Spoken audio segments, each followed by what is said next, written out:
Ṣẹ̀rí industry wọ́n tó lágbára ni àwọn artist and promote wọn like àwọn tá promote honestly speaking I can say it wọ́n náà wọ́n gáwájú o wọ́n náà wọ́n gáwájú tó yẹ pé ìgbà tí mo lọ bá àwọn ọ̀gá yẹn àwọn tábàjọ jókòó wọ́n náà wọ́n tá máa ń sọ̀rọ̀ artist wọn like olóhùn even no industry wọn like I could remember vividly ó ní artist kan tí mo like l'Abẹ́òkúta tí mo ní mo fẹ́ kó ṣe fíìmù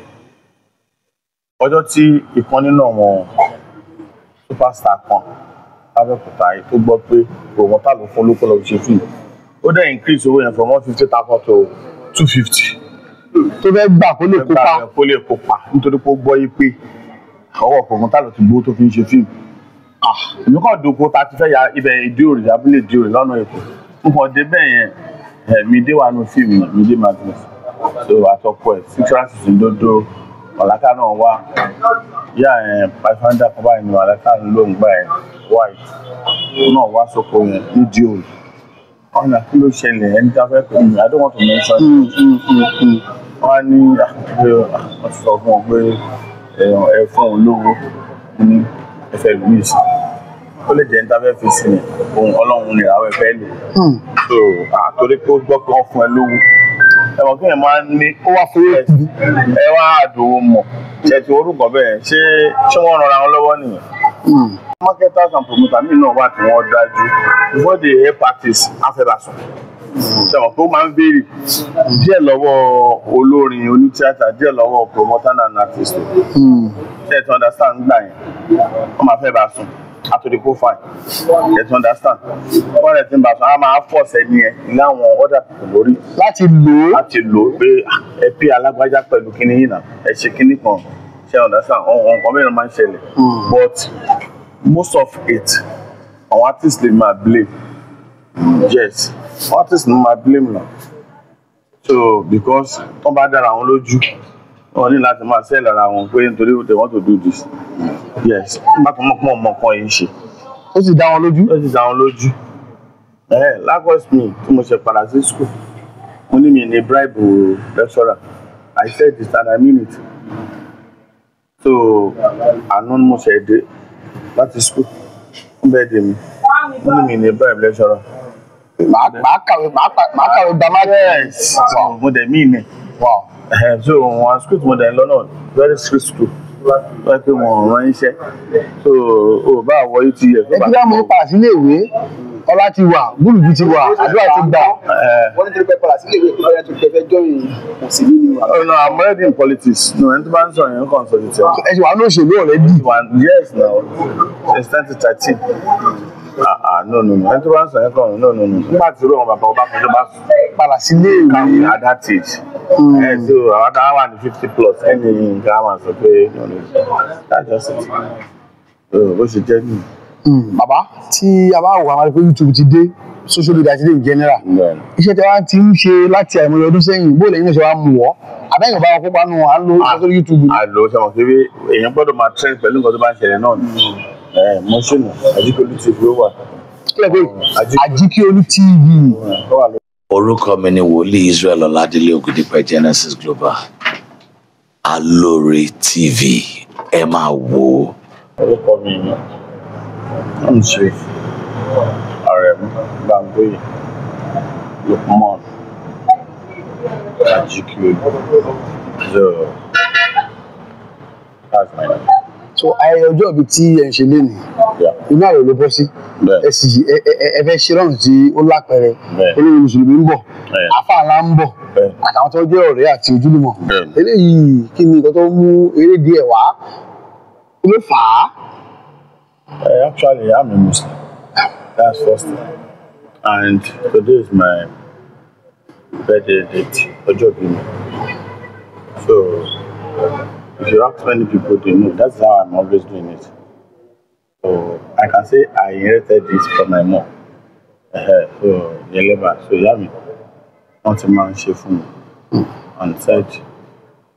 tó bá ti dàgbà, you should always be doing it. So, I have reason, and that reason don't ask me. So also for this, okay, mo ti gbọ́. ọ̀dẹ̀ pa àwọn ìyàwó mi gbé ọdún iléyá àní máa pa ọdún iléyá lèmi máa ń ṣe mo máa ń ṣe ọdún iléyá gan gbogbo wọn àti Abẹ́òkúta mọ̀ pé iléyá la máa ń ṣe gan so now said nǹkan tí mò ń sọ fún ẹ máa ṣe wọ́n tí mo fẹ́ kó máa ṣe jù nìyẹn wà ní mo ti gbọ́ ẹ mọ̀ pé kọ́lọ́n kó ṣàánú fún báwọn òbí yẹn ṣe bí wa oníkálukú ọ̀tọ̀ọ̀tọ̀ ẹ mọ̀ ojú ọmọ pọ̀ màmá mi gan so bẹ́ẹ̀ ṣe ń wò mí ìkúnlẹ̀ 16 mẹ́rìndínlógún so can you imagine ilẹ̀ tó dúró honestly wọ́n ti ṣe ní orúkọ so wọ́n lórúkọ tó máa ń pè mí lẹ́gẹ̀ẹ́ pé ìdíwọ́n kan yẹn máa pè mí pé láti wọ̀ pé eléyìí ọmọ tó ti wá ni so I don't want people to be messing that name at all so ọjọ́ tí dáàdi mi dẹ̀ ń jẹ oyè ìbàjẹ́ kí ẹ̀ ni wọ́n bí mi so wọ́n wá fi Oyèdélé sínú ẹ̀gbẹ́. ṣé ní ìlú Abẹ́òkúta dàbí ní ìlú Ẹ̀gbá ń bì báyìí. kì í ọmọ Ẹ̀gbá pọ́pà ní. yes Ìjẹ̀jà ọmọ ọlọ́rẹ́ méjì Ẹ̀gbá ni. ẹ kiri rẹ. mo máa gbé fò pé kí mi ò mọ̀ but máa fọ àwọn ọbẹ̀ kankan níbẹ̀ so that's why so mi fẹ́ kó ṣẹlẹ̀. so à ń ṣọjọ́ òbí ohun tí màmá ní kẹ́ ẹ máa ṣe ni. so ìyá mi ló lè foundation. ẹ ti á ṣe fún ayébáwò tọ́jú mélòó tẹ́tí ń dáṣe àti ìtì máa ṣe sẹ́yìn. ó náà gbé 15 times nílé yìí. ẹlẹ́ẹ̀kẹ́ẹ̀dógún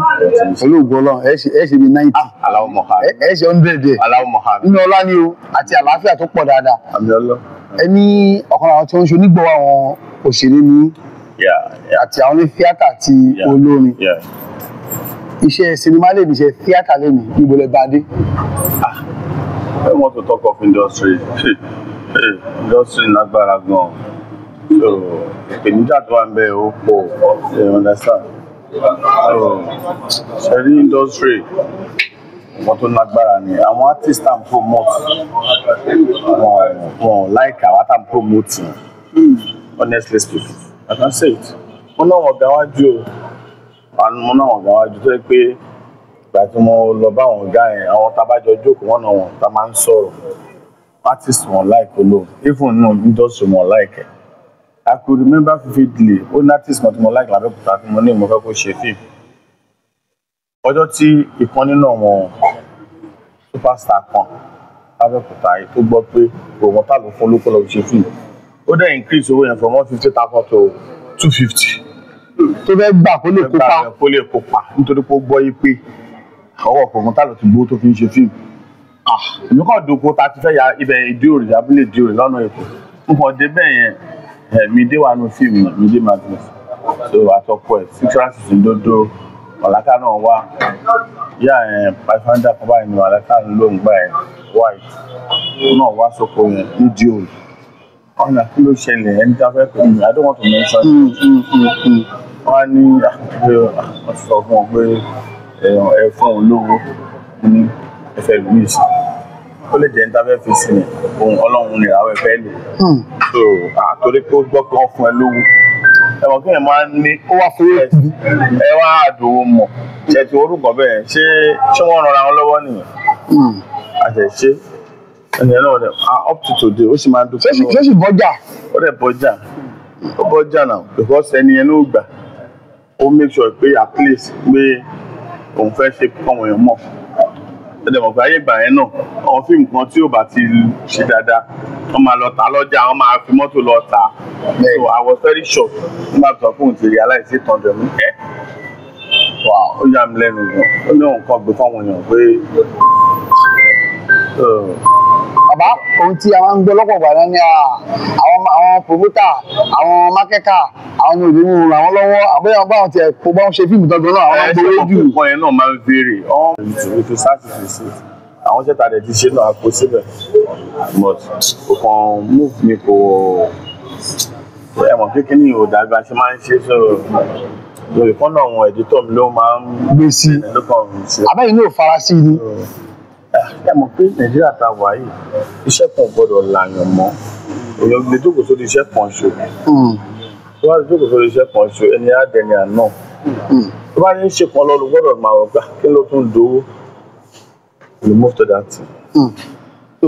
èyí ni ọjọ́ ayọ̀ yín ṣá táwọn ọ̀dọ́ tí wọ́n gbé wọn wò yìí àtàwọn tí wọ́n fi lo kíní tó bá jáde tán kíní ìmọ̀ràn látàrí ohun tó ń ṣẹlẹ̀ sí àwọn ọ̀rọ̀ tí ń gbéni lórí tí ń gbéni lápá tí ń gbéni lórí tó fẹ́ lówó kí ni ìmọ̀ràn fáwọn ọ̀dọ́? Kò sí kankan tí wọ́n rí ni pé àfáà kan sọ̀rọ̀ kan the first of March ṣé o já mi àmì ọlọ́run ó ní ẹ̀yin àfáà ó ń sọ̀rọ̀ bẹ́ẹ̀ ó ní ẹ jẹ́ ká kọ́ṣẹ́ mọ́ iṣẹ́ o ẹ má jẹ́ ká tó dé pa lọ́lé kéwù ẹ understand. ká mọ́ ní iṣẹ́ mi ó ló ti ń pọ̀ jù o but àwọn èèyàn lè fẹ́ dislike but also and it's fact. So you get so wọ́n àti bá sọ pé àfáà kí ló ń jẹ́ àfáà kí ni definition àfáà ṣé mi mọ mo ṣe ń kí ọlọ́run mi mo fàtà ọ̀dẹ̀ mọ̀sọ́rọ̀ àti mẹ́fà tí mo rà. ẹ kà kúrò wàhálà sí àti náà àti náà àti sájà. ṣé àfa kọ̀ ni mo ti máa dé fìlà sí aṣọ tí mo wọ̀ sí kí n mú tẹ́sípìtì sọ ní wọ́n lè ní sàlámà lẹ́kọ̀ọ́ àfa. ẹ sì dáhùn. màá sì dáhùn. ṣé ìdẹ̀ iṣẹ́ àfa I'm a business man. so bọ́tẹ́ mi kọ́ máa gbẹ̀ ọ́ ní ọ̀jọ̀ ni pé èèyàn gbọ́dọ̀ ní iṣẹ́ lọ́wọ́. ó jẹ́ civil servant wá iṣẹ́ mi ó jẹ́ civil servant ó níbi tó máa dé. So bí àwọn bàbá wa wá ní lẹ́yìn bá lọ lóyìnbó wá ní ilé làbọ̀ sínú oko ẹ̀yin ará lóyìnbó yẹn fi nǹkan dilẹ̀ mo sí lé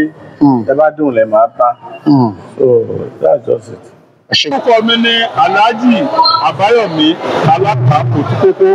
ọmọ bíbí ìlú Ògbómọ̀ṣọ́. bàbá ẹni tí ó ṣe ọjọ́ mi lónìí kí ni àjọṣepọ̀ yín ilé ìwọ̀n gan ni Alhaji Lukman Bangboye Ajíkíolú. Ajíkíolú èèyàn tó dáa púpọ̀ ni tó ní sùúrù tó dẹ̀ ní wà tútù tí ò bá rí bẹ́ẹ̀ ni ẹnìkan ní fẹ́ẹ́ sí pé ọjọ́ àgbẹ̀ kéèyàn wá síbẹ̀ ó túmọ̀ sí pé ẹni tó ṣe orúkọ báyìí tó fẹ́ fi dúpẹ́ fọ́lọ́run èèyàn tó dáa sí mi ni pẹ̀lú àtakọ̀ fúnra wa ẹni táwa náà ń wò ní kọ́lọ́mọ́jẹ̀ tí ọ bàjẹ́ kọ́lọ́mọ́jẹ̀ tí ẹnì kọ̀ọ̀kan bàjẹ́ èèyàn gidi ni tó dáa tó ní àkókò àgbà tí Ọlọ́run dẹ̀ jẹ́ pé ó fi ẹ̀mí gúngùn wípé torí wípé ẹni tó bá ṣe birthday ó túmọ̀ sí pé inú ọ̀gbọ̀n tó ń di ọjọ́ òní láyé ọ̀pọ̀lọpọ̀ èèyàn wà lábọ̀ sàrábì mọ̀sílábà ọ̀pọ̀lọpọ̀ ìlú òjò ló ti wọ̀ sílẹ̀ sílẹ̀ ọ̀pọ̀ èèyàn lájọ́ bíbọ́ tó ti kú ọ̀pọ̀lọpọ̀ èèyàn ló ti wà lọ́sítà ọ̀pọ̀lọpọ̀ èèyàn ló ti wà ní general hospital oríṣiríṣi ọ̀pọ̀lọpọ̀ ẹlòmíì gan ni ọ̀gá gbàmú mọ́ ẹni tó bá ṣe sọ̀rọ̀ tó tún lè pọ̀ ọ̀tọ̀ rẹ̀ pé gbogbo wípé orúkọ ọmọ wọn lè jáde láti orúkọ lọ́dọ̀ ọlọ́run. bàbá ẹ bá wo àwọn ọ̀dọ́ lónìí ìṣòro sáré ọ̀rọ̀ tó lágbára kí ni ìmọ̀ràn yín fáwọn ọ̀dọ́? ìmọ̀ràn yẹn lè bí ẹ̀ o torí wípé kò sí àwọn olóṣèlú àgbáyé yìí ní gbogbo ìlú àgbáyé Nàìjíríà ló sì dáa jù òtún sí ìgbà òtún ìdè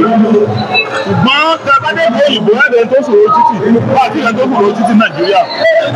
oníkọ̀ lọ́mọ àtìyàwó àtọwọ́ tí ìgbọ́n kálukú ẹgbẹ́ ń bẹ́ẹ̀ àlébà ìfẹ́ tó lè báyé ní ìgbàdé ìfẹsẹ̀ lé mọ́tò ni ẹ̀tọ́ bá lé mọ́tò lè bá mọ́tò àlè báyé lẹ́yìn eré tọ́ba kọ́lé tó ti rẹ́kọ́ mi tọ́ba kọ́lé ó kọ́ mi ó tún èdè fẹ́ káwọn ló ṣe jẹ́jẹ́ ìtọ́lọ̀ ò fún yàn dáàbò lè fún yàn ìyànjú kò lè ṣe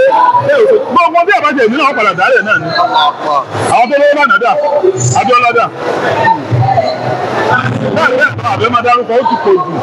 bọ́ ọba lówó lọ́wọ́ padà fún màdìdájú náà sáàbì nínà ni wọ́n padà dẹ́yìn láti bó tu ẹ̀ lówó náà padà fún wa ta ló lọ òkè tí ò wálẹ̀ ní ẹ̀dá pọ̀ kẹ́dọ̀ ọmọ yìí pé kò ní jẹ ju mú ẹ̀ lọ kò dẹ̀ níwò ìjọ aṣọ lọ bí a bá ti lè lé nǹkan tó ti lè jẹun ló fi ìwọ ni bẹ́ẹ̀ bá ń kọ̀ bá fún ìwọ́n bọ̀ tó lè fún wọn ní kó bá tó lè jẹ ló wọ́n lọ tà á kò dé ẹjọ́ kúrá yé yìí tí wọ́n ti tọ́jú náà ìyàwó rẹ̀ ọjọ́ ọmọ rẹ̀ ọjọ́ wọ́n fi ṣe pátí wọ́n fi tó